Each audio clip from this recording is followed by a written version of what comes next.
Is Right. it because they're like, you're not playing hard. No, it's like give me what I expect, and I will love you. I love you. Yeah. You have to deliver the I expectations. never thought of it that way, It's but literally it feels that way. It's very conditional. So I'm always going to be on a short leash no matter where I go. So it's like if I have 1 or 2 bad games, I'm done.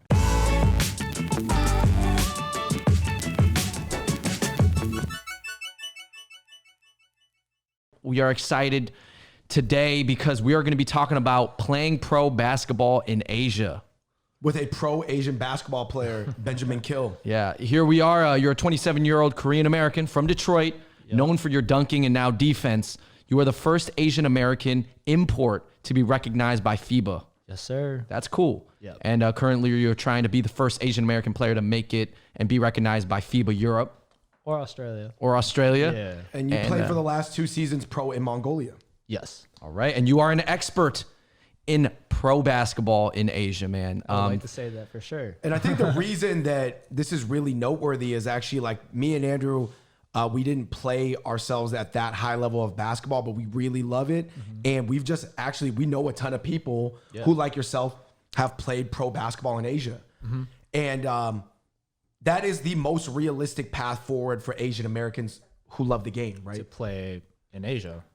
Yeah. I mean, and actually a lot do, because you would say what most, and your situation is different because you're playing in a country not of your parents' origin. Correct. But you would say what, 95% play in the country that their parents are from. Yeah, of course. I mean, that's the best route for Asian players now to, I mean, there's so many loopholes, obviously so many rules that you have to go through. They'll bend the rules for you, right? If your parents are born there. They'll figure out a way. Oh yeah, they'll figure out a way, especially if it's one of those countries that's like huge on basketball fans, and they just need to bring up the intensity or they want to win.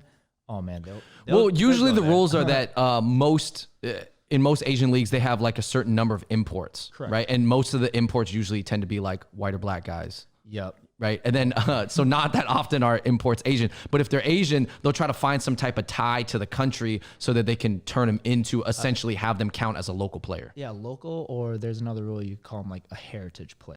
So either or. So that's the goal for teams, just so they can save money and obviously invest money in for a white or black guy. Well, basically, if you guys know Nelson Chan, our friend from Hoop and Life, he's playing pro in Macau right now for Macau Black Bears. He's as a heritage/local player. Yeah. Right. So He's not taking up the spot from an American player because Nelson is actually born in Macau. Correct. So that's why they can make that argument. But I feel like even if he was born in America, but his parents were from Macau, they could still make it work, right? oh yeah, man. Like I said, Nelson's actually a great basketball player, and that's the best thing for his team anyways. Like they're actually bringing a quality local player, so why not? But yeah, if for his chances to play for a different team that's not Macau or not his heritage, he goes from like 95% to damn near 1%. Right. It'd be harder. It'd be harder. Which is because he'd have to compete against somebody who's trying to make the NBA. Yeah, That's real. A lot of overseas guys are like that. But your situation was a little bit different because you're playing in Mongolia for an import. You're taking up an import spot. Yeah, I took a black or white guy spot. You took away somebody's spot that which is really rare for an Asian player. Yeah. Let's break down for the people out there and for us Okay. the Asian leagues. All right. Like not every single country, but a lot of countries have their own league. Yes. Can we go down the list? Yeah, we should go down the list and explain it. I feel like right now in America, the only one that your average fan is familiar with has got to be CBA. Oh yeah. Because Marbury and Yao and Jimmer for that. Jimmer, like all these American superstars who played in CBA. I know the next probably most popular one that a lot of people are aware of is Filipino Americans. I'm sure they all know about PBA. Yep. I actually think the Filipinos are like overall the best Asian basketball players when it comes to like races. That's my personal opinion. Talking about in America or in Asia too? In America, like the Filipino Americans they're definitely the best Asian. Yeah, I would say on average, they definitely got the best handles for sure. I agree that their median or mean is the highest. Yeah. There you go. They love basketball in the Philippines. They have a really long history out there. Okay, so then let me list them first and then we'll go down. Okay. All right, so you have CBA from China. You have KBL from Korea. You have the ABL, and that's actually covering Southeast Asia. Yeah, so Right. you could call it Another name is the ASEAN League, the Asian League, I guess. That's kind of cool. Right. So- Asian, Southeast Asian League. Yeah. B League in Japan, which stands for Basketball League. Correct. And then you have the Super League in Taiwan.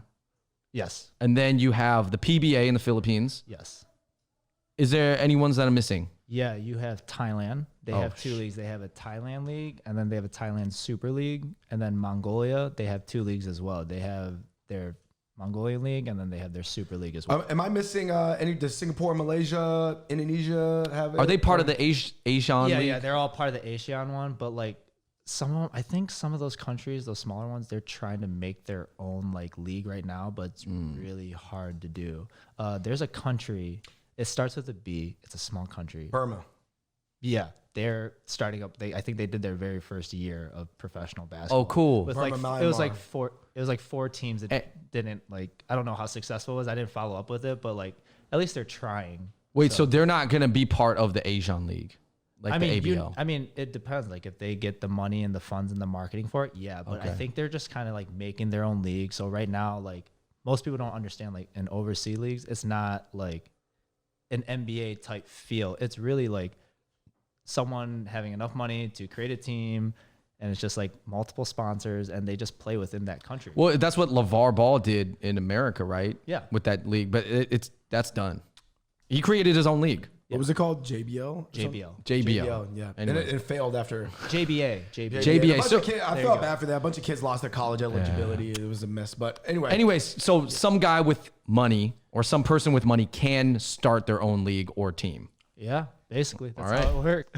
Let's well, we are going to be breaking down for the audience today with an Asian pro player, every Asian league, as well as we can. I mean, just giving a cursory summary of it. Right. So that way you guys at home, you know, you guys don't have to look up 10 articles and do all the research. We're going to do it here for you. There you go. This is going to be a great video. If you guys want to know anything about playing pro in Asia, this is going to be the video to watch. And this video, I'm sure, could be 2 to 3 hours long, but we're going to try to get it done in an hour. Yeah, I'm not going to lie. And the reason that we have to get into this, I have to sell the importance of this. When I was in college, Yeah. and maybe this was setting limits on myself, I actually believed that I was like, you know what, man, if I can just get on the staff of like a CBA team on like marketing or something, because I just didn't have any belief that I was going to be able to get in the NBA. And then now in 2019, I realized I'm actually, as an American, more likely to work for an NBA team than to ever work for a CBA team, Yeah. because they have a bunch of people that are from their country that they, from the motherland, that they would want to hire before me, like 1,000 people. Anyway, you got CBA. CBA is the big dog. It has the most money, has the most teams. Right. Well, Japan technically has the most teams. They have 40 or more teams. So just Japan alone has 40 teams. Yes, they have, because they have like 3-4 divisions. They have the Division 1, Division 2, Division 3, Division 4. Okay. That is crazy. Yeah. Okay. So But CBA, I guess, is the biggest, which makes sense because China's the biggest country. most well known, like obviously when you think of Asian, you just think Chinese. You know, there's right off the bat. So for that league, it's the CBA. When you think of Asia, like anyone says, "Oh, you played in Asia," it's like they really just say, "Oh, you played in China." Literally, that's how they think, or they come up to me because they all think I'm Chinese as well. Right. And no, they have like the regular amount of teams, between 10 to 15 teams, but it's kind of very imbalanced because like the championship teams are usually like one of 4 teams. So obviously I can't name the names perfect, but they're the ones who get all the NBA guys like Stephon Marbury, Jimmer Fredette. Beijing. Usually, Beijing Ducks. Yeah, Beijing Ducks. They and just then- got Jeremy Lin. there you go. And there's what is it? Something Dragons starts with X. I think. Liaoning Dragons. I think that's Lance Stevenson's. Lance playing for them Stevenson's right on now. Liaoning. There you go. So all those teams are the ones that are most likely to win it, and then So you're saying it's a top heavy league? virtually all the Asian leagues are top heavy. And No that, legs. and is that because usually they're relying on sponsorships? Like this is not like the NBA where the NBA makes sure Has a kind of cap that space and there's cap space and each team kind of has some stars there. and I mean, even in the NBA, well, the other teams thing is suck. there's not really a draft, so it's not fair game for all these overseas players. I heard they just started the draft a few years ago in the CBA. And this year, one of our friends from the 626 got drafted second, but the draft was only 16 players. Oh.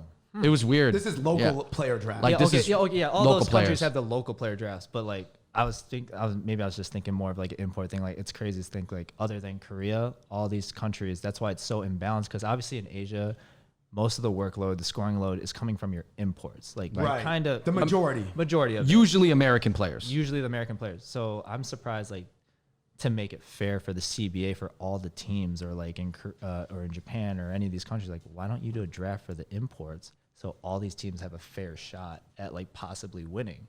But that's not the case. It's really just who has the most money, who can pay the most for these imports, because those teams obviously have the most money to afford Lance Stevenson. That guy's getting millions in the NBA. I can only imagine he's getting paid millions. Yeah, I think his Lance's contract is for $4 million, but you got to think that the NBA season is not as long as their season's only about maybe 5 months. Yeah, it's 46 games. Yeah, so 46 games. That's like half a season. So he's got $4 million. In a way, that's the equivalent. Theoretically, if you stretch it out to 82, $8 million. I don't think Lance was going to get an $8 million contract. And to be honest, man, he's probably not even working as hard. It's probably way easier and way more fun for him. He's having a blast, because the one thing I noticed, even playing in Mongolia, even for me, like the fan bases out there, man.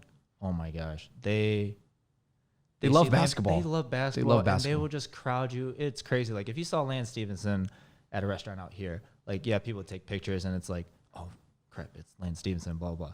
When you're in China, you're in those Asian countries, they are just mobbing you. It's more like trying to touch and do the selfies. It's more Bieber status. Yeah. It's like you are literally it's almost like every player is like a superstar. Yeah. What can we say is the general summary of the CBA? It seems like they get a lot of ex-NBA players. Yes. That's what they're most famous for, right? Out of all the Asian leagues, they love getting guys either where their NBA career is over or their NBA career is still actually in the middle of their career. Like Lance and still could go back to the NBA. And Jeremy. Yeah. So, like former NBA superstars, right? Or stars.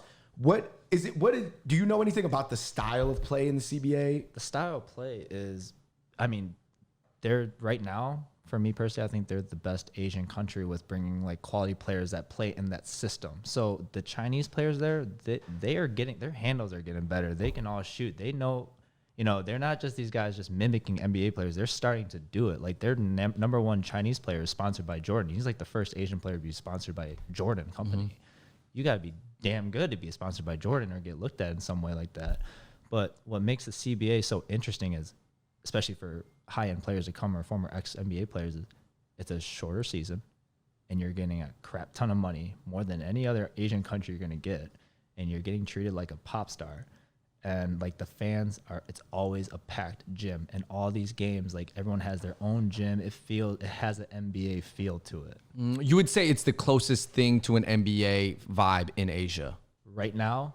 Yes. Okay. Right now, yes. I would say that. So, and that's why it attracts all these former NBA guys, especially the bigger names. Because, I mean, what other big names are you hearing going to Thailand, Mongolia, Taiwan? Yeah, my bad. I didn't even know Thailand had the league until I talked to you. So. Yeah, I mean, I could get into it a little bit, but I mean, it's actually for, I guess you could say, I'm going to be honest, I consider myself like a lower tier import. I'm not like a class A import that's going to make like millions like Lance Stevenson or like Jeremy Lin or something like that. Like that's a destination like I would plan, because it's probably a great place to live for 4 to 5 months. It's hot and like it's great weather, and the salary there is not going to be bad, and the food's good and it's cheap. Like that's good for us, because a lot of times people don't realize imports like in those countries, you think everything's catered to us.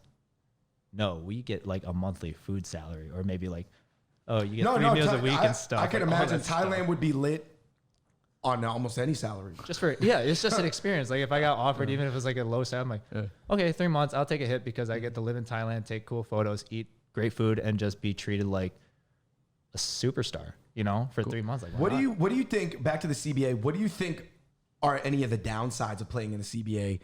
First of all, I would imagine it's just really hard to get into as a foreign player. Oh yeah. Like they want you to drop, like, I believe I've heard they want you to drop 30 a game minimum. And if you don't drop 30 on like decent efficiency numbers, it's like you're out. Yeah. So the CBA in China itself and the other higher countries are similar. Like if you're an importer, even like a higher end, like local player, if you're not doing what you're supposed to be doing, supposedly, like they have high hopes. So if like Lance, if Lance Stevenson, like they know him as Lance Stevenson, if he's not doing all like those celebrations and not scoring 30 easily, if he's not doing the Lance thing, if he's not bringing NBA Lance, yeah, if he's not bringing NBA Lance, they're gonna hate him. Like the thing I realized, like especially like they'll turn on you. Like Asian fans, they'll turn on you pretty fast. Like, is you're it not doing because they're like you're not playing hard. no, it's like give me what I expect and I will love you. But if you like Asian parents, you know, literally Asian parents. parents. I love you. But you have to deliver the I expectations. never thought of it that way, it's but literally it feels that way. it's very conditional. Yes. It's very, yeah. If you perform, make me happy. I love you. If not, Goodbye. Yeah. See you later. I know very few, and I don't know of any Chinese Americans that played CBA. No, not too many. It's Because do they have stricter rules about the heritage players? Like they do. So China and Korea are pretty like probably the most famous for it. I mean, Japan is too, but it's a little bit more lenient there. But for China and Korea, like man, if you're Chinese, they want you to be Chinese. Like if you're born there, raised there. yeah, they want you there. Like to be a Chinese American. Now like Chinese American players are actually going to other leagues because they're more available. So I know it's jump into other leagues that we'll talk about, but like Taiwan, like you can have one parent Chinese and play in Taiwan. So you can be a Chinese. Does it even have to be from Taiwan? Could it be? It could be from as long as you China. have a Chinese. Because like I try to get into the Taiwan league because it's like, you know, obviously me, like I'm trying to like search my way to like find my loophole, but you know, I don't get a loophole. hey, were you looking back in your ancestry, like talking to your parents, did like, you hey, do 23 and me and been like, yo, I got 2% over here. Like, Dude, I was damn near about to do that. Like I was finding every route because like my dad was born in Japan, but he's Korean because of like the army and stuff like that. I was literally like, Dad, I was like talking to these agents and everything like, hey, my dad was born in Japan. Is there any chance like I can like play in Japan because my dad was someone who was born there? And they literally just left like, no, like you're not Japanese. I'm like, was there a loophole for me or something? They're like, no, and it wasn't even worth like a loophole. but your dad was never a Japanese citizen. no, he was, Okay, so he's born there. But if he was, maybe it would have even been more of a thing. No, Oh. not for Japan. So like I said, those high leagues like Japan, Korea, China, like the higher hubbed countries, I guess you could say in Asia, are a little bit more strict with like their rules. so let's talk about the KBL because you are Korean American. Usually you would think the logical destination for you would be the Korean Basketball League. Yeah. And we have a friend who played in the D League of Korea for a while. Jung-sung, yeah. And we went out there for his wedding and we met a lot of his teammates. Yeah, and I believe he suited up for some games, but never. I don't even want to put his business out there. But we gotta get that part out. He wasn't like a star. We have Okay. a friend that actually know a decent amount of Korean Americans, maybe 2 to 3, who went to go play KBL or attempted to play KBL, and all of them, I don't want to blow the secret. Go ahead. Kind of have not the best things to say about their journey with that, and I guess can you just sum it up really quick in a few sentences? Because theoretically, people are like, yo, you're a really good Korean American basketball player, not good enough to play in the NBA in America, but your parents are from Korea, go just be a pro over there. Yeah, I mean, I wish it was that easy. And when I first went there, I thought it was going to be that easy.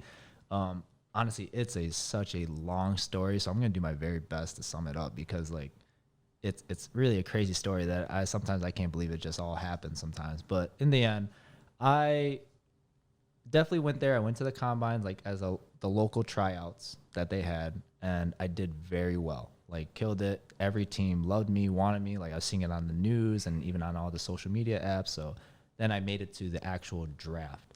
So the actual draft was like one quick game, not a big deal. And then we sit down and flat TV comes on and then you just get drafted and picked. And I actually ended up getting selected. And I was wondering why, but I found out the day I landed back for the draft day, they sent me this like waiver that when my agent wasn't with me, they said, you have to sign this waiver before you get on to the draft. And I couldn't really read Korean. I didn't really understand it. My mom, like, she doesn't know how to read a contract. Really, she's reading it, but it's like, we don't know what we're listening to. And basically, it was just saying, like, it was a rule basically saying that I can't get drafted because I don't have a Korean passport.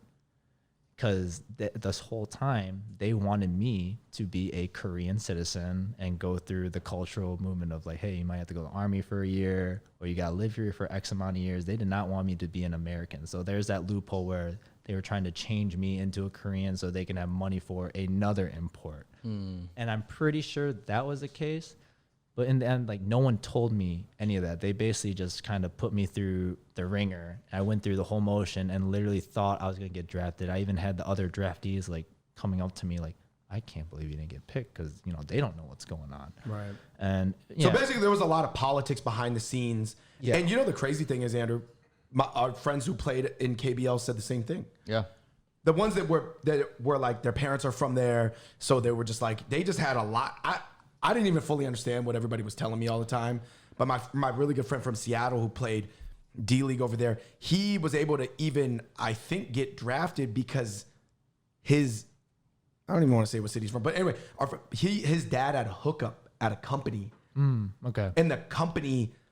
So that's a big deal, too. That's a big deal. If you got a hookup, you get basically the hookups through the company allowed him to bypass the level that you got stuck at, but he still got stuck at a higher impasse. Yes. Yeah. So basically for Korean American players, playing in KBL is a really tough situation, right? It could work out for you, but unlikely. Yeah, I'm going to be pretty honest about it. It's very unlikely. And I mean, I get a lot of messages about it and stuff, and it sucks to say when you get a Korean American with like so much hope about it, and they hit me up, and it's like I want to tell them like, yeah, man, you can do it, you know, or like, hey, this is the best route, and like, I don't want to come off as like a jerk, but I'm pretty honest. Well, let me ask you, would it benefit the KBL just to make things easier? Like, why is it like that? Because it seems like they would want more Korean Americans to come back, blend in, you know, learn from each other. This is what I heard too. They told me when I went to Seoul to go, and they were all telling me, they talk back to the coaches more. Like they don't want the coaches to like punch them in the face. And it's very cultural out there, and I mean, I'm sure you guys know that too. And when I was playing there and practicing with one of the teams, you know, I don't want to name the team that I was actually there with. So before I draft, I was actually practicing with one of the teams the whole time, and the coaches are very military-like. It's very like they give you very impossible goals to do. And I'm kid you not, I'm not gonna lie. During the season, even like the imports were just cussing, like they don't want to be here either. Like, what's one of the goals? Like, just you got to run 2.5 miles in 7 minutes. 2.5 miles in 7. Impossible. Well, that's impossible. That is impossible. Yes, that's actually literally impossible. Even an Olympian couldn't do that. But they literally will lie to your face. Like my mom or like any Asian parent, they'll just backsass you, and they'll just be like, "Nope, I've seen it done. Just do it." They just want you to get full maximum effort, and really, it's just that was the warm up, and then you go to practice. Very extreme. My friend told me that when he would suit for KBL games, but he would never play, right? They would make him go to the tunnel while the game was going on and do workouts on jump ropes and push-ups. So you have to be drenched in sweat more than a player by the time the game ends, even though you didn't even play in the game. Yeah, so when I heard that, I was like, but that doesn't even make any sense, because why are you training like on your cardio day? Like, it's the worst out there. The one thing I definitely do not miss when I was out there was the practice and the training like regimen. Like they literally treat it like military, because they're paying you this much money. You're doing what I tell you to do. And they want you to work like you're doing Samsung hours. Yeah, you're literally running suicides. So you'll have like your morning shoot around before your game, right? No, I remember one that I didn't suit up for one of the exhibition games, but we had practice in the morning. We were running 10 suicides. And then we did like this 3-on-2, 2-on-1 drill that lasted an hour and a half. And then we had a game 5-6 hours later. It's like, why did we run? What was the point of running? And this is more unique to the KBL, you're saying, right? Or only certain leagues are run this way. Not all the Asian teams are run militaristically. No. But I think most of them are, because like from the imports that I know that played there that make a lot of money, it's funny that a lot of them don't go back. And I'm like, why? It's like, dude, I don't want to run. Like it's literally like they pay me so well, but it was worth the money. But I'm not gonna put my body through that, because they literally give you impossible tasks. And for the local guys, I don't know how they do it, because all those guys too, even after practice and before practice, in a lot of Asian countries, like they smoke cigarettes. I'm like, how do you run miles and miles and you just literally have a cigarette right after and That is true. chill. The athlete smoking culture for cigarettes is really different in Asia. It's normal. Yeah. It's like if you don't do it, you're weird. Yeah. In America, if you do it, people are looking at you like, do you care about your body? Yeah, literally. It's a completely different culture in regards to smoking cigarettes. So what is KBL famous for, real quick? I mean, what is the play style summary? Someone told me that they're really heavy on ball movement. Very organized and shoot the ball. Pass the ball, find the open man, knock down the three. If you can't shoot, you're getting off the floor.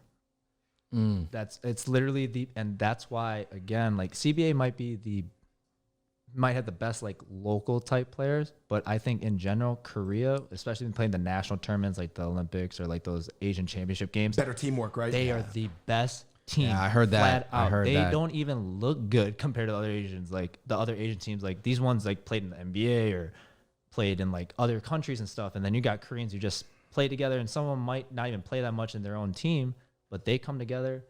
If you know how to move the ball, that's all it is. It's unselfish basketball. Find the open player. Would you compare it to buy-in. like It's Princeton crazy. offense? Like more like, you know how like there's always teams in the Final Four where you're like, Oh yeah. how did Creighton, Creighton, how did Creighton make it to the Yeah. Final? Yeah. I mean, it's kind of in a way like, I don't want to knock them down because I am Korean, but like in a way, it's kind of boring basketball because you kind of want to see the dunks, The and ISO, ankle- right? Yeah. and they don't believe in that. I mean, but it's slowly changed. They'll, like, But one in a team will way, have it. Like, in a way, could you say it is good basketball? it's great if you want to learn and study and play basketball. Like basketball by the traditional sense, like, oh, that's how basketball's supposed to be played. Move the rock, shift Yeah. the defense, find the open man, knock down. yeah, Sure. but the other thing is too, it's like, but Not really gonna build superstars from that. you're not gonna build superstars. But all that moving, eventually, you gotta understand. Like, I wouldn't even say it's like smart basketball because they're probably running like basic plays that even high school people run. It's just that they run it so like optimal and so perfectly that you gotta understand the defense. Like, I'm sure when you play, you get bored after 10. Like, you don't want to play defense. You just don't after 8 rotate seconds. enough, You're right? done. You're like tired. Like, this is boring, and someone's gonna get open. But like, they're not doing like these Princeton offenses or really smart plays or anything. They're just boring you out until someone finds open. You knock it down. Interesting. But I do think that, I heard that. You know, it's funny. I heard that from big FOB fans that I knew that like follow like the Asia tournaments. Like they were like, dude, Korea moves the rock.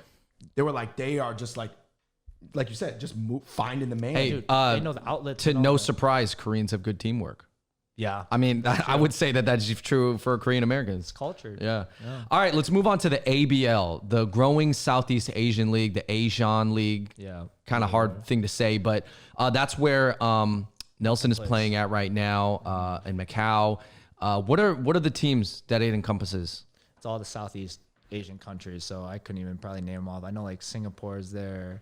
Macau, has a Vietnam. team. Hong Kong has a team. Yep, Hong Kong has one.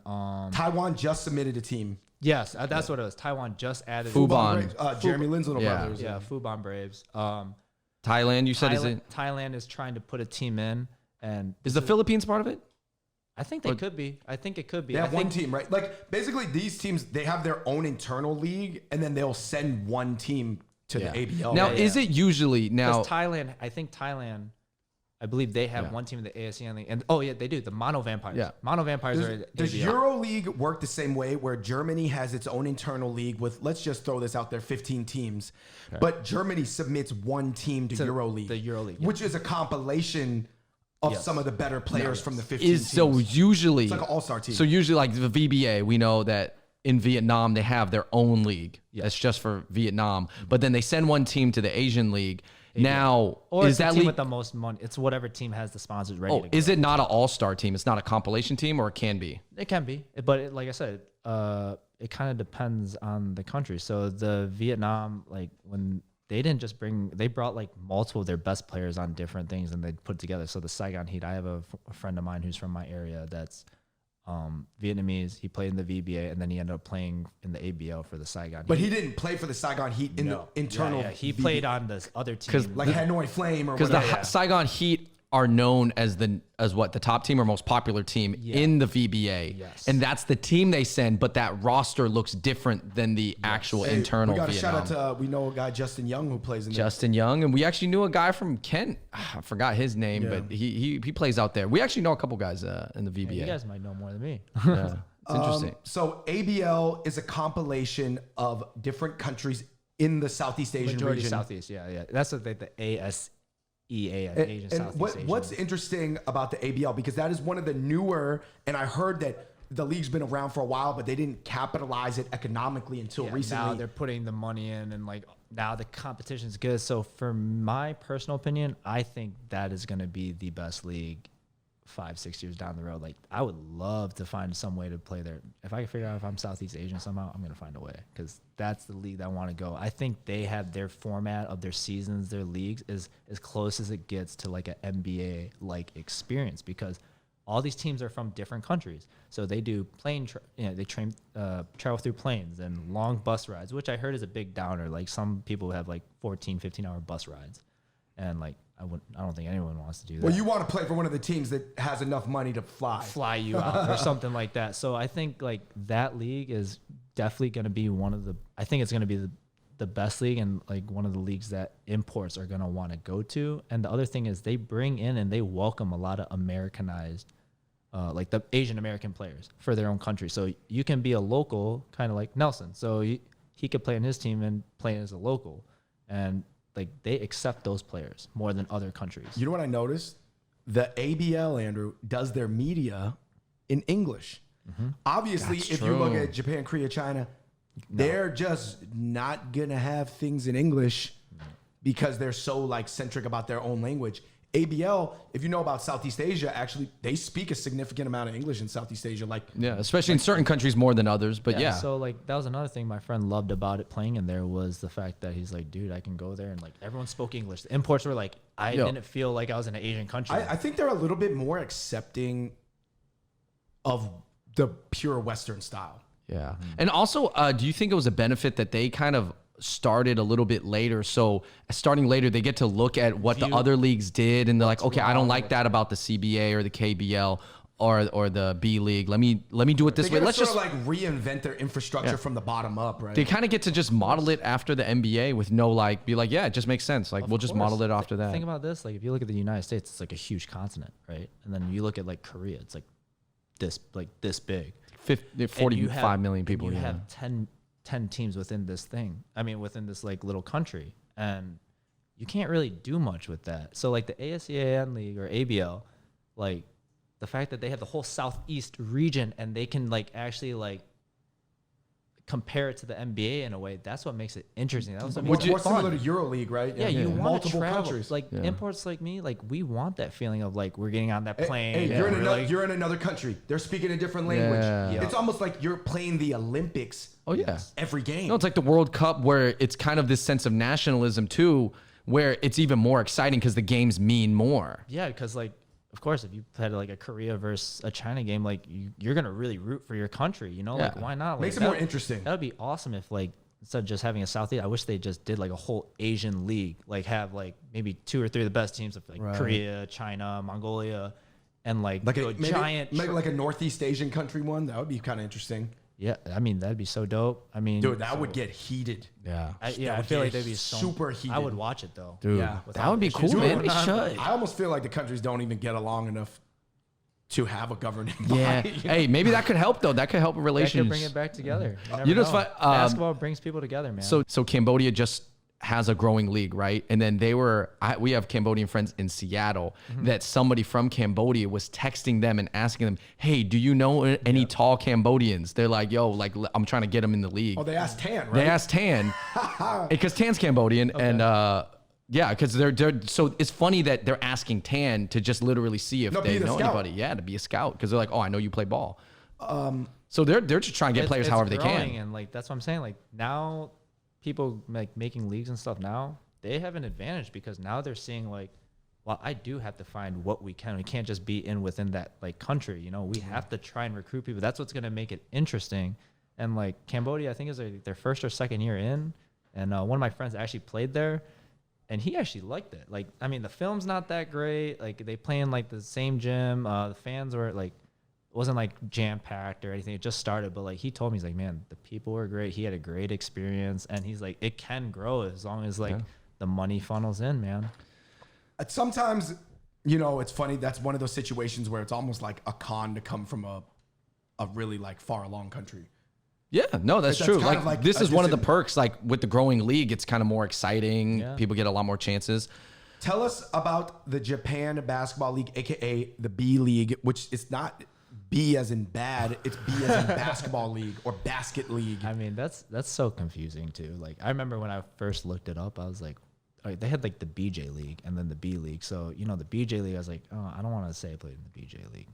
Just off of, you know why. So, but the B League, like, yeah, I mean, there's still divisions on that too. They have the tier 1, the division 1, division 2, division 3. And I mean, there's 40 plus teams. I heard up until 2015, Japan had 2 competing leagues.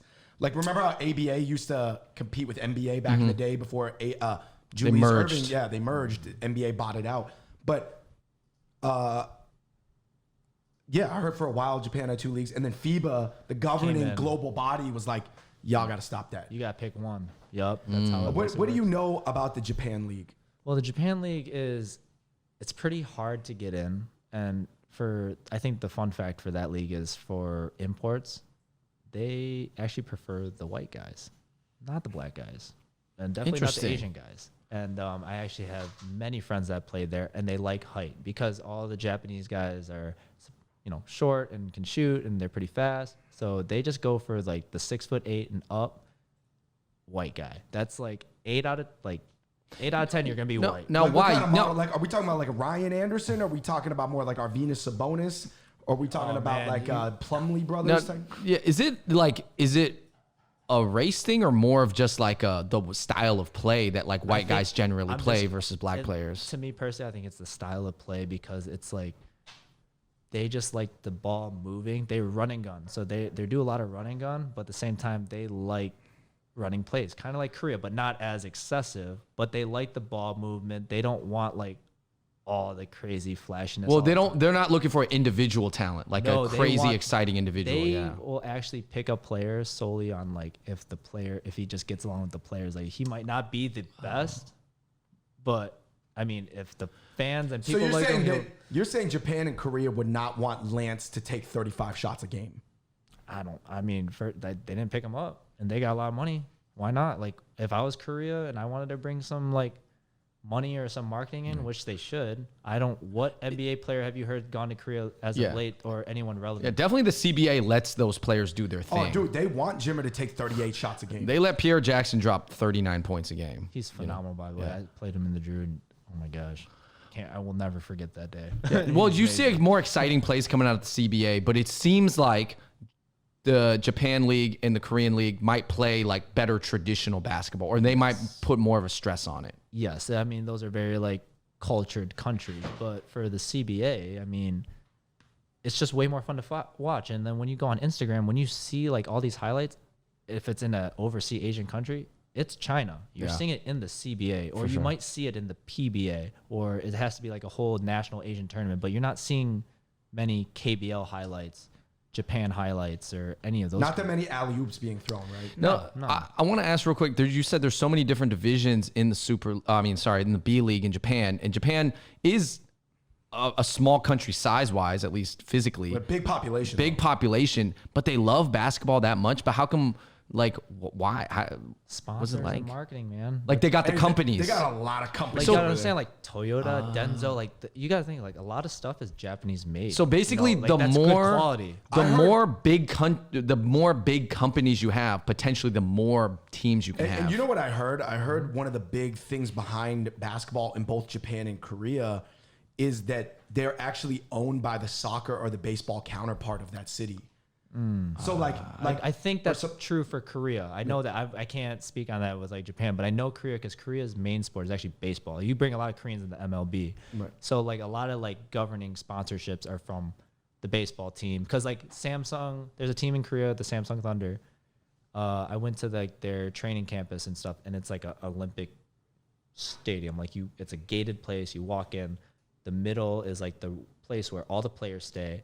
This is the basketball gym for guys and girls. This is the soccer field. This is the football field. Right. This the is one company that runs. And Samsung, all the athletes are in one place. So like you have the Samsung whatever in their professional, basketball. It's almost like Team USA or something, like the way. Yeah, how it all works out. So like these companies, like they'll set up like I don't know, I can't speak for the other teams in Korea, but from my experience and me seeing how Samsung works, that's how they definitely work. And obviously Samsung is like a huge name, obviously a lot of money. They got the money to do all that. Right. So what about, so you're saying the play style in Japan and Korea somewhat similar?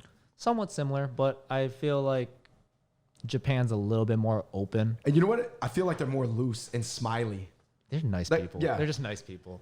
Loose and smiley. For my friends that played in Japan League, well, I just know one guy who played, I believe, in the other one that got X'd out. The other league that ended in 2015. He was saying that, like you said, generally Japanese fans, they're supportive, but basketball doesn't rank that high in their country versus baseball and soccer.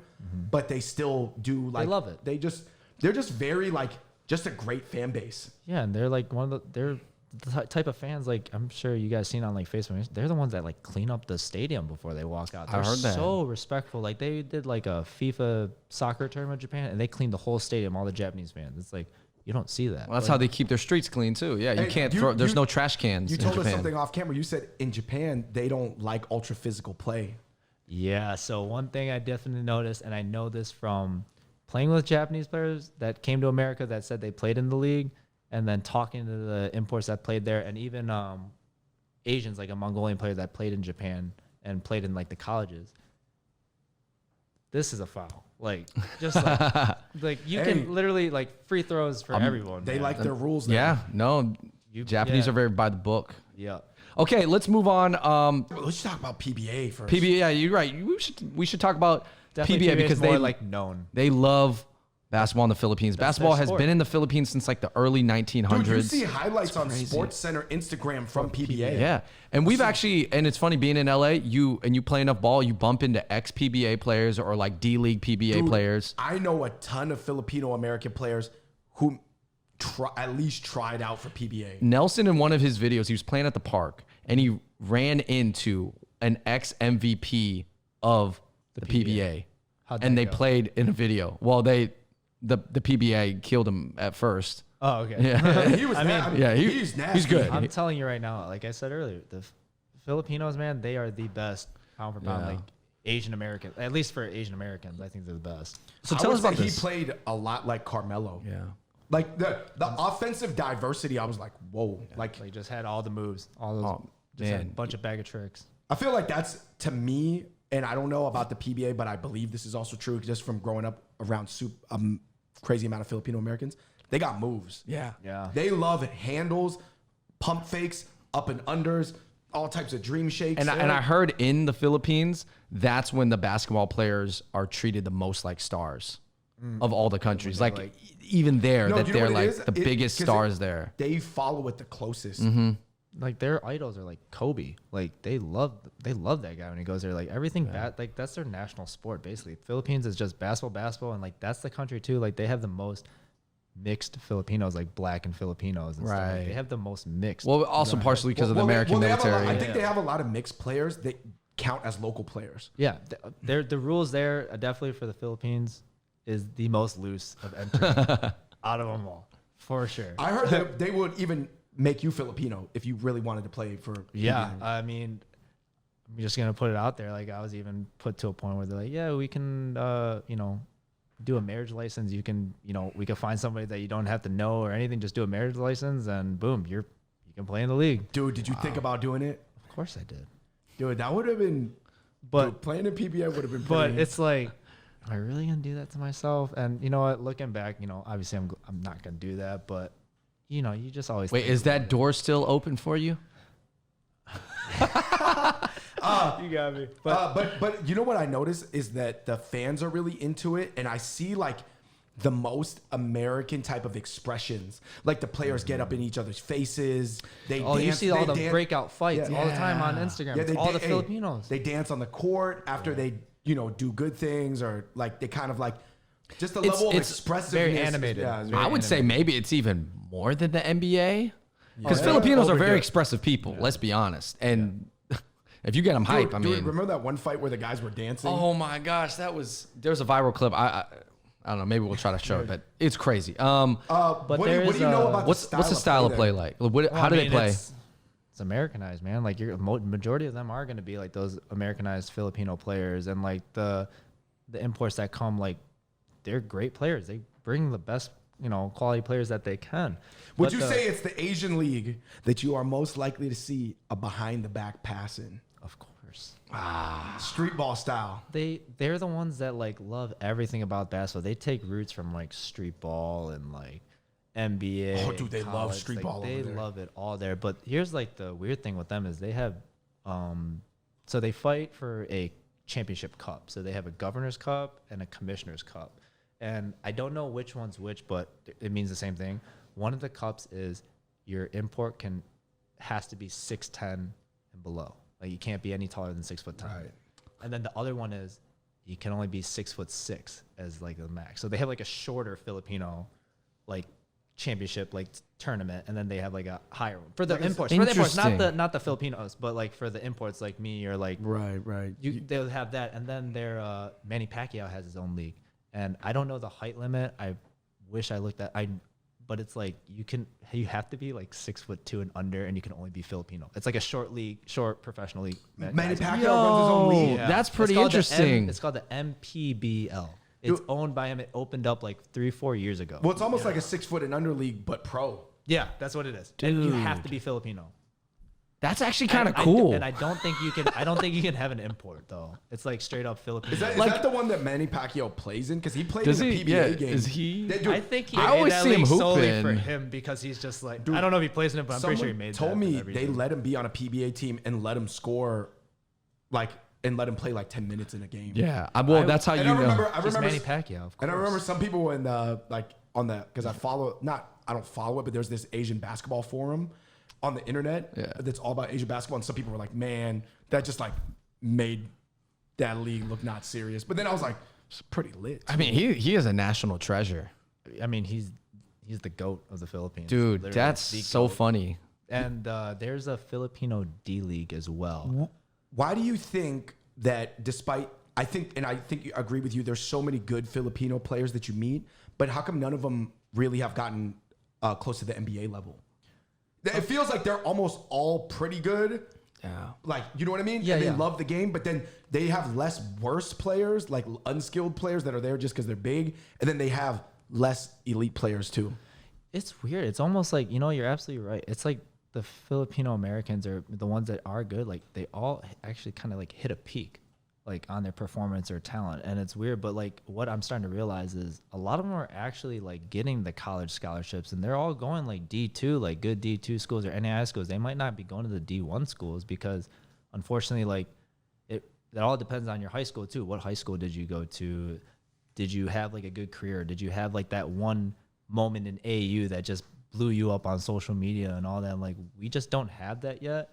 And for the Philippines, like there's just, I think it's especially if you want to play professionally out in the Philippines as a local too, I think the salaries are a bit too low there too, where it's hard to really like make a living and play professionally. So they just kind of stay home and they have to make a living for themselves. You know what I mean? And like, if you can't play in the NBA and the Philippines isn't making enough money, like what's the point? And I feel like that's the biggest issue with Asian basketball players is that obviously excludes me, but like I think a lot of them just kind of give up on the dream a little too fast. And I think that's my personal opinion for the Filipinos. I just think they might give up a little too fast, but that's every Asian, not just them specifically, but I think that's the case. I think the environment that they're in, or maybe their parents or money situations. Well, there's so many, after talking to Jeremy Lin, like there's so many small little decisions that build up that are going to determine whether you can make it to the next level. Each level has a whole bunch more decisions. You have family to take care of. You have this responsibility. You have this, you got to take care of your grades, and then it's just like. I mean, I'm there right now, man. Like I'm really right there now. Every time I sign a contract, I mean, it was a blessing, obviously doing it, but then it's like I'm not even happy when I'm there because I have so many responsibilities about to come up that thing. But I'm like, I'm not making enough to like go back home. And Well, like, each contract you sign is like a different life. It's like a new life that you're signing on to. and we're right? contractors. Nothing's guaranteed. So that's Right. another You're thing not with- signing multi-year No, and- guaranteed deals. especially the not low levels, but like most of the Asian countries right now, especially that don't pay much. It sucks to say, but dude, they don't follow their contracts. Like if you play a couple bad games in a row, you're like I said in China, like they don't like you. You're done. And other countries like where I played at and like Thailand and stuff, like if you're not following the culture or you have a few bad games, that it's not just the teams that are gonna turn on you. The manager's gonna turn on you, and like they might not pay for your flight back home. I've heard some horror stories of them getting stuck and getting a black stamp, like imports getting black stamps, and then they have to somehow figure their way to get home and not know a damn thing or how to speak to anyone, and their phones cut off, everything. Like I actually know one person personally that got black stamped and almost got held back in a specific country that I'm not going to name in Asia, that they were just screwing him over because he did not perform the way he was supposed to. But the thing is, for me personally, he did a great job. It just wasn't to the standard, I guess, for them. But because like, they can be ruthless out there. Yeah, it's harder. Like in America, that's why it's like it's better to play because like we abide by those contracts. Like you can go to court for all. Well, that stuff. the sports pro industries are very, very developed and very much considered like contract binding. What do you think about some of the smaller leagues, for example, that are up and coming? VBA, we briefly touched on it. What do you think about the VBA? I think that's a cool league because it's in Vietnam. It's kind of like a new sport, and like the fans are crazy. Like from watching all the games, and I have a couple of friends that play there as a Vietnamese like citizen, and I have one friend who played as an import that played in Mongolia as well as an import, and he was like, Said it's fun, huh? he's like, dude, Dude, he's it like looks the fun. he's like the fans are amazing, the jerseys are dope, the main basketball courts are clean, like my shoes actually squeak, like you know what I mean? Because a lot of these Asian countries, some of them you might play on a dusty court or like some wreck like place, but like in Vietnam, like they'll have like the jumbos, like the big screens and everything. It would make you feel like you're there, and like they'll go crazy off of a layup. There's a feeling of grandeur. Well, it makes you feel like you're- people want to see you and people care about you there. Yeah. Dude, I've seen, Andrew, on the intros of the VBA, I don't know if you get to pick your song or not, but it seems like almost you're coming out like it's the all-star game every game. Like people get to pick their song and they come out of this like curtains and then they like, do like a dance or something like on the way to the court. I'm like, yo man, that's like the NBA all-star game. I would love every that. game. Yeah, but it's a short season there. It's like 3 to 4 months. You can only have one import, so that's a really hard league. So of course they're gonna get like probably a bigger dude, athletic guy. But if you're saying if you were Vietnamese, no question you would be playing in the VBA. Yes, but I would definitely, if I was Vietnamese, I would prefer to do the ABL. Right. Try and Get out on of the it. higher I tier, would try not and just the local. Yeah, I get on a higher tier because from what I've heard personally from local players that played there too, like their issue is like their living situation and their salary. So since it's a startup league right now, that's actually doing way better. Obviously, really good. Right. It's overachieving. Yeah, it's definitely overachieving. He said, man, my living situation, like there was like no electricity some days, and like his Wi-Fi will cut out, and like he's like it's so hot out there that the ball would get so sweaty and the floor would get their practice floor, not their game floor, the fans would shut off sometimes and the floor would just get so slippery from sweat or like humidity.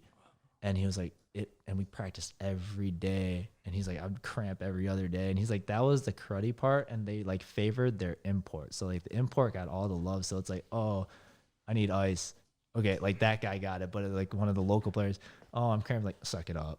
Like, suck it up. Like, it's one of those things. But for all that, like, even if I was Vietnamese, I would suck it up for like that type of atmosphere because that's what's missing in a lot of the smaller basketball leagues. You know what? I I feel like it's the soul. It's the you get paid it's for the small heart. money. You might as well you want the feeling. At least let me get like if I'm gonna have good footage as a pro player, I want to send it to another country. I want it to look like people actually want to see me play. To be honest, I think that's an underrated aspect that a lot of people think about when they're like, "Oh, you play pro basketball, you must be doing it for the money," or like blah blah. But you're like, "Hey, I really want to play games where people care about me. Like that's my passion, And some people are getting a nice paycheck, but for everybody else, you gotta love the game. Not gonna lie, my favorite memories, the ones that I can't get out of my head, is like when I get a steal and I have an open lane, and I know I'm about to dunk, and I just know the whole crowd is about to just shut down. Like it's just about to go crazy in there. That one Asian tournament, I think it was a Filipino player. He caught an alley-oop. Yeah, he got that one-handed alley-oop on top of somebody. And it was actually like not a weak dunk. It was dope. Like I actually like envied it for a second. I was like, wait, that guy's not Asian. Like that's how much you don't see it. Right. I watched it on Instagram. Like, No, I didn't. It was unclear at first, but hey, shout out to that guy. That guy got up. Yeah. I was like, oh man, I wish I could catch one. But that feeling, you'll never forget. Real quick, you play in the Mongolian League, and then you said that Thailand also has a league. Yeah. What is the style of play in like Mongolian? You said it's rough, right? Yeah, it's. Are they throwing the most elbows? enough elbows to give me a chest contusion? So That's I had one wild. game, dude, just bowed Would me. you say it's the most physical out of all the Asian leagues? Yep, by far, 100%. Hey, David, 100%. why am I not surprised that the Mongolian League is the most physical? 1,000,000%. Well, they're like country sport is like that wrestling. It's wrestling, and it's Mongolian not wrestling. like the WWE. It's like classic No, wrestling. no, it's real like outside wrestling. They have like brown boots, blue underwear with like rope on their arms, and literally you'd have to like Google and look up the rules, but basically that's what they're all about. Hey, there's some bulky dudes, man. It's funny because monsters. I'm kind of like a bulky dude for like just naturally. Nah, I for a don't know if you're Chinese ready guy. for I don't Mongolia. think I could. I'll be regular over there. Honestly, like you can go against one of them, and it's the crazy thing. One of my teammates, he's like this really short, like 5'6" guy, and he's not like big or anything, right? But they all like did wrestling when they're little, so they're joking with me, and he's like, "Hey, let's wrestle." And I'm like, and I'm considered a pretty fit guy, and I feel like I'm pretty strong, and I'm like, oh my god, I'm about to just let's pin this guy. Literally 5 seconds threw me down. 5'5" guy, nowhere near my size or strength, just threw me down. It's a legit skill. But back for that league, it's just more. It's very aggressive. No fouls called. Yo, Andrew, young you would have liked that. Yeah. Oh my gosh, I'd have retired from that No game. fouls called. Clotheslines happen. Fights happen. Like between like the Mongolian players, they'll just like start cussing at each other and all that stuff. And it's like the refs don't say anything. They just kind of let it go. And then the imports will complain like, I'll have a huge red mark, or one of the other guys will look at the ref and go like, "Do you see this? Do you see this?" And then refs like, just like that, walks away or just does this to you. Do you And I'm think just- there's some element of like hockey? It's basically hockey with a basketball. Dude, I'm kind not of gonna like lie. slam ball, but Yeah. with no pads, huh? Yeah. I mean, every import, if you meet anyone that played in Mongolia, I'll be shocked if they're like, "Oh yeah, no, it was fine." No, the first thing they're gonna say is, yeah, they just fouled the F out of me. Is there any sense that like the refs, they're like, oh, you're an import, man, you're probably getting treated better, just take it. Yeah. You know, there's kind of like It's a lot of envy. Well, also they're probably just like, this is just the culture here of how it's we normal like. there too. are like, just regular did you not choices. know this is how we hoop? Yeah, I mean, they're 3-on-3 team too. Like I played with like some of the 3-on-3 guys, or we would just play. It is like the most aggressive 3-on-3 they're I've like- ever seen in my life. They're like, you ever heard of the Mongolian Empire? But by the way, I wanted to ask real quick Yeah. about communicating on the basketball court when you don't speak the language. Now, this happens a lot for the imports. How do you guys even ask the ref for fouls? Can you even talk to the ref and be like, "Hey, ref, like, did you see my last play? Like, he was kind of bumping me." Like, You'll be, from That's it. my experience, you'll be lucky if they can even understand you. And I literally did sign language the whole time. Actually, I became friends with one of the refs who were Facebook friends, so he definitely like helped me out in some of the games. But other than that, like it would be to a point like if I was getting frustrated, like I got hit a few times, I would literally go up to him and be like, pointing at the guy who's doing it. I'd be like, number 2, like 2, like oh, you hurt me. Like I'll be doing. you're like miming it out. You're and like, then the ref will be like,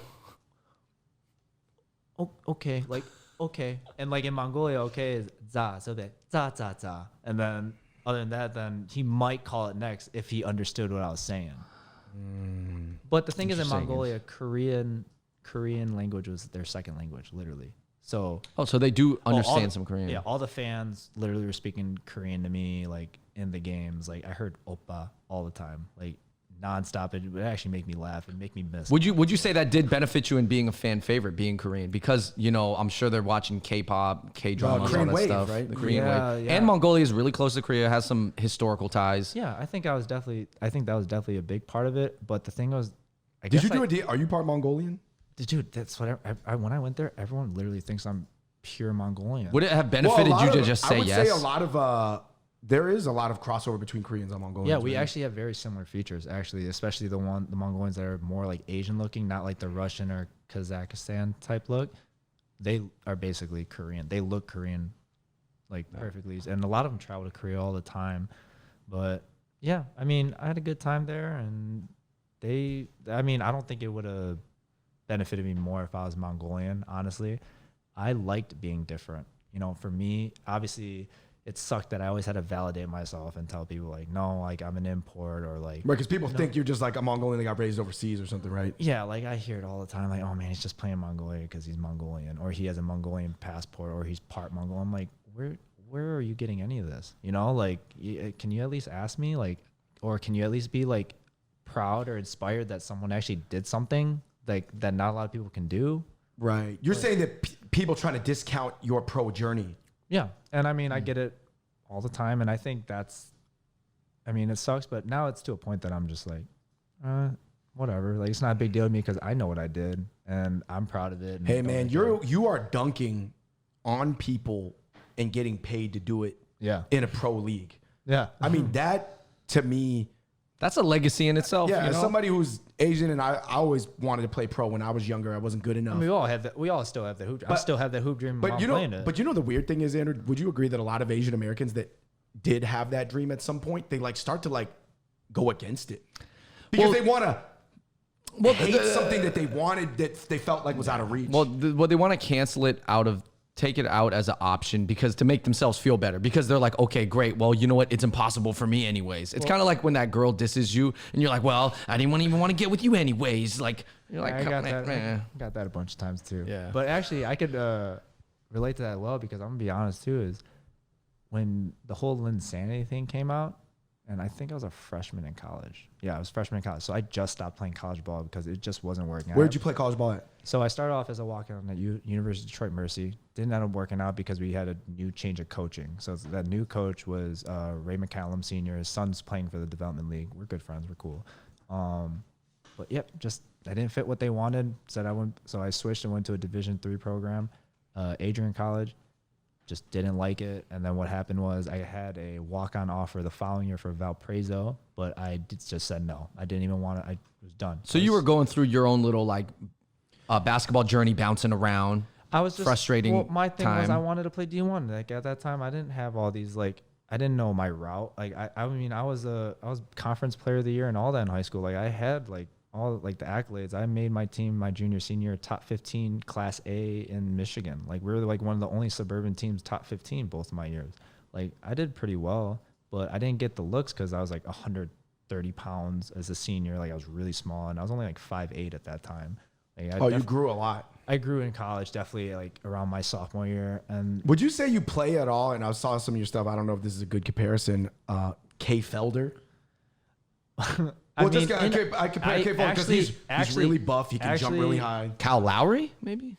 Actually, I think K Felder is actually a great comparison because other than like he actually has like way more better handles and stuff. Like he's more of a shiftier guy. Like I don't consider myself a shiftier player. I just consider myself like I'm not gonna lose the ball and I'm gonna give it to you.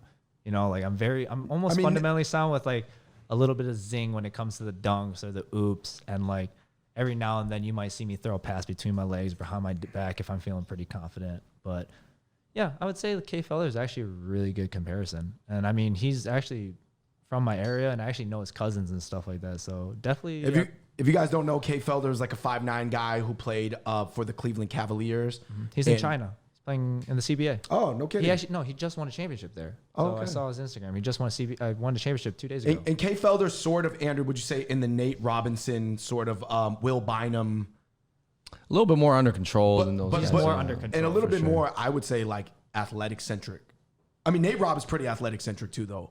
I think Nate Robinson is his own type of. Yeah. He's a freak. Like he's on another. He's like yeah, like one of the best athletes maybe the earth has ever seen for his height and everything. Yeah, because he could play football. Like he was trying to play in the NFL. Yeah, one two-sport athlete in college. Yeah, so. But yeah, that was my NBA. Just from me watching your clips, I've never seen you play live, but from watching your clips, that's what I thought. No, and I think because just the muscle tier, it was just like it was K Felder because you almost look like you don't know if you're a track athlete or an NFL player. Yeah, like a I wouldn't quarterback, say you know? right now you look like a basketball player, like No, even body wise. Like you got the V body with super And big that's ass what arms. reminded me of either Kay Felder or Nate Robb, who, if you had to guess if they were a running back or a kick returner Right. more than an NBA player, you would say NFL player. I mean, I always thought it was funny. Like in Mongolia, we'd get the jerseys and it'd be so tight on me, and they'd give me a large. Like their sizing's different. Like in Asia, like their large is really like a small here. It is. It's like 1.5 to 2 sizes. We off. gotta get double XL Nike shirts out there. Yeah. So at that point, it's like everything looks so tight. And I would have so many people come up to me. Even here, it's like. But "Do you even play in Mongolia, basketball?" you feel like people in Mongolia are pretty big too, though.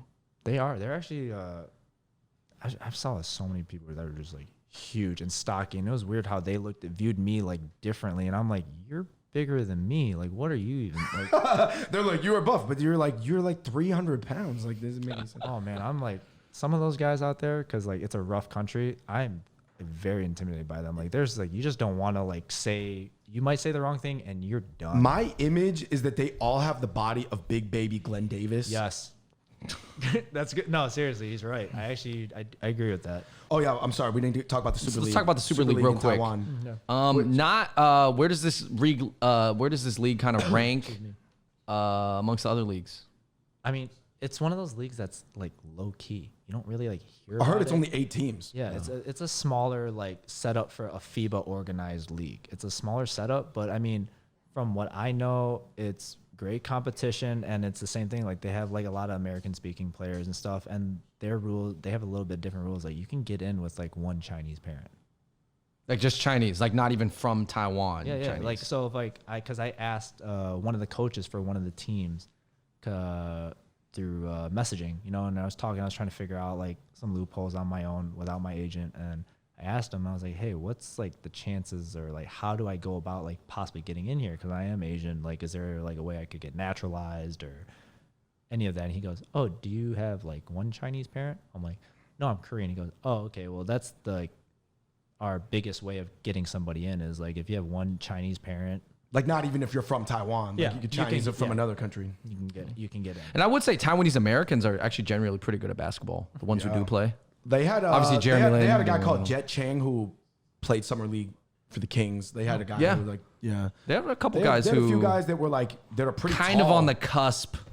You know, Yeah. I'm starting to think too, and I think, I mean, it's great having Asians in the NBA Summer League, but you know what sucks is like you don't even let them play. Like, do you just want them for marketing? Like, that's what. Right. They Like, why do typically they don't have play them? a Why do lot. you need them if you're not going to even like? If you want them for marketing, why don't you play them for 5 minutes at least when the game's almost over? Like, you don't even. You just sit them on the bench. Like, what's the point? Like now, well, yeah, they get to go to their home country. They get all the uniforms and the jersey. It's cool. They can say they did it, but it's like, even as a player, when I went to training camp for the development league for Orlando Magic, that wasn't even like as cool as it is. And I have all my friends back. I'm like, Sounds like a good story. like, wow, like I'm so proud of you, bro. And it's like, it's so encouraging. Like, man, keep doing what you're doing. And in my head, I'm like, dude, I don't feel fulfilled at all. It's like, that's even worse in a way for me, or like probably for them. It's like sitting on the bench is the most degrading thing. You just feel like you suck.